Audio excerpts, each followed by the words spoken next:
Ikaze kuri wowe tubana umunsi ku munsi mu makuru atandukanye, mu biganiro bitandukanye tugenda tukugezaho mu busesenguzi bwimbitse na byinshi tugenda tukugezaho kuri iyi YouTube channel ya Bwiza TV. Ni iby'agaciro cyane kubana nawe, by'umwihariko wakoze subscribe nawe utarayikora, nakubwira ni kora subscribe, tugenda tubana muri byinshi tugenda tugutegurira amakuru menshi abagenda avugwa na byinshi bitandukanye tugenda tukubwira muri rusange. Muri aka kanya nkuzaniye amakuru agera kuri 2, by'umwihariko aho polisi yerekanye abantu bagera kuri 5 barimo n'umupolisi bashinjwa kwambura umuturage. Ni mu gihe kandi urubanza rwa Kabuga Felicien rwaje kuba rwasubira irubidubi, dore ko ubutabera mpuzamahanga busabwa gufata icyemezo vuba na bwangu.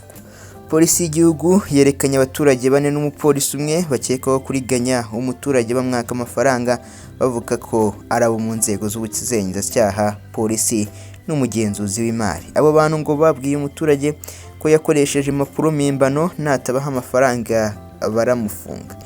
Umuturage witwa Mayira Neva Olivier wariganyijwe asangwa akora mu byo gupima ubutaka, yabwiye itangazamakuru ko bamuhamagaye bakamubwira ko bakorera inzego z'umutekano ndetse ko baje kumufata kubwo gukoresha impapuro mpimbano mu isoko yari yarakoreye i Huye. Ngo barumvikanye bemeranya ko abaha $1,500,000 kugira ngo batamufunga, ariko ababwira ko atayabonera rimwe kubera ko atarayafite. Bamwemereye kujya kuyashaka akaza kuyabaha nyuma. Mu magambo ye yagize ati, barambwiye bati tugiye kukurekura mu bimenye, turi inzego z'umutekano, tuzakurikirana telefone yawe, tuzahita tugufata naho waducikira, tuguhaye iminota 30 ube uyaze.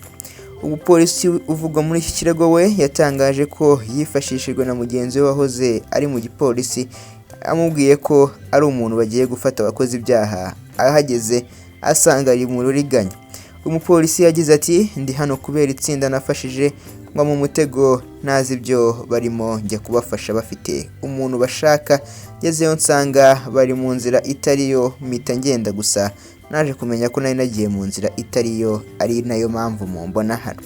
Muri abo harimo uwari wiyise umugenzuzi w'imari Auditorio General, uyu we yahoze ari umwarimu. Yatangaje ko yatsindiye amasoko akoresheje inyandiko mpimbano, bamusaba kubafasha kumushyikiriza ababishinzwe, ariko avuga ko atarazi ko abo bantu atari abashinzwe umutekano. Yagize ati, nagiye ngiye kubereka kubera ko nari maze kumenya aho uwo rwiyemezamirimo akorera, nta kintu nari nshinzwe, ariko turi mu modoka baravuze bati uyu wicaye imbere ni Auditorio General.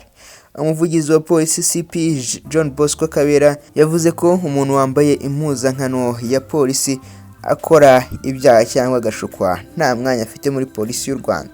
Yongeyeho ko bazajya berekanwa abanyarwanda bakabamenya.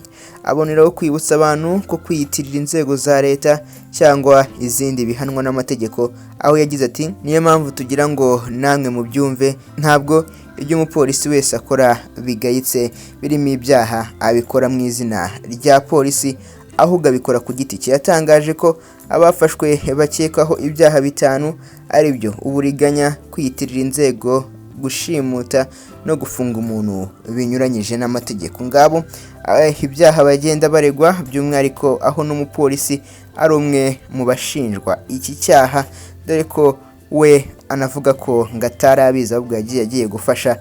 Ari CP John Bosco Kabera akavuga ko umuntu wambaye impuzankano ya polisi agakora icyaha ashukwa cyangwa se adafite amakuru, uwo nguwo nta mwanya afite muri polisi. Ni mu gihe kandi polisi yanerekanye abamotari na moto zabo aho bashinjwa ibyaha bitandukanye birimo guhisha plaque kugira ngo nibakora ibyaha nibaze gukurikiranwa. Yerekanye abamotari bakoresha mu guhindura no guhisha plaque zabo kugira ngo badakurikiranwa igihe bakosa amakosa. Hari abahina plaque zabo, abandi bagasiga irangi ritukura ryandikwa ryandikwamo inyuguti n'imibare bya plaque, hakaba n'abakingirizaho ibindi bintu ku buryo utabasha kubona plaque n'umubare wayo muri rusange. Ngibyo ibya polisi nabo igenda ishinja ibyaha yagiye yerekana bagera kuri 5 barimo umupolisi umwe bigize abagenzuzi b'imari,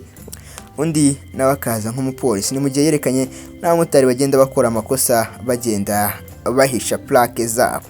Ku yindi nkuru nakubwiye ko ndi kukugezeho aho urukiko mpuzamahanga rusabwa gufata icyemezo cyo kohereza Kabuga Arusha cyangwa Irahe. Amakuru aturuka mu Bufaransa avuga ko ubutabera mpuzamahanga bufite akazi katoroshye ko kwemeza niba Felicien Kabuga ufungiye mu Bufaransa ashinjwa ibyaha bya jenoside yakoherezwa kuburanira Arusha muri Tanzania cyangwa se akabanza guca Irahe mu Buholandi gusuzumwa n'abaganga. Urukiko rusesa imanza rwo mu Bufaransa ku itariki ya 30 Nzeri 2020 nibwo rwemeje gushyikiriza urubanza rwa Kabuga.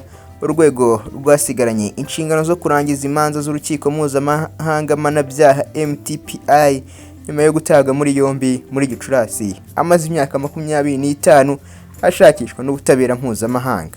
Mu iteka ryarwo urukiko rusesa imanza rw'Ubufaransa ari narwo rwego rusumba izindi mu butabera bw'iki gihugu rwemeje umwanzuro w'icyemezo cyafashwe muri Kamena n'urukiko rw'ubujurire rwa Paris rwavuze ko nta nzitizi z'ubutabera cyangwa z'ubuzima zihari rishobora kubangamira iyoherezwa rya Kabuga Felicien akajyanwa Arusha muri Tanzania. Ahanini ishami ry'urwego MTPI kuburanishwa ku byaha ashinjwa bya jenoside n'ibyibasira inyokomuntu. Uhereye ku itariki ya 30 Nzeri 2020 Ubufaransa bwari busigaranye iminsi 30 kugira ngo umushyikirize urukiko rwa Arusha. Hagati aho ariko inkuru dukesha TV5 Afrique iravuga ko uwunganira Kabuga mu butabera Maître Emmanuel Artite yabwiye ibiro ntaramakuru by'Ubufaransa AFP ko yasabye urwego MTPI ashingiye ku mpamvu z'ubuzima bw'uwo yunganira butameze neza, ko bageze mu zabukuru no kuba muri Tanzania hari icyorezo cya COVID-19 kitahawe agaciro, dore ko muri Tanzania aho ubuzima bwakomeje, aho uyu umwunganira mu mategeko wa Kabuga yasabaga ko yakoherezwa Irahe aho kujyanwa Arusha.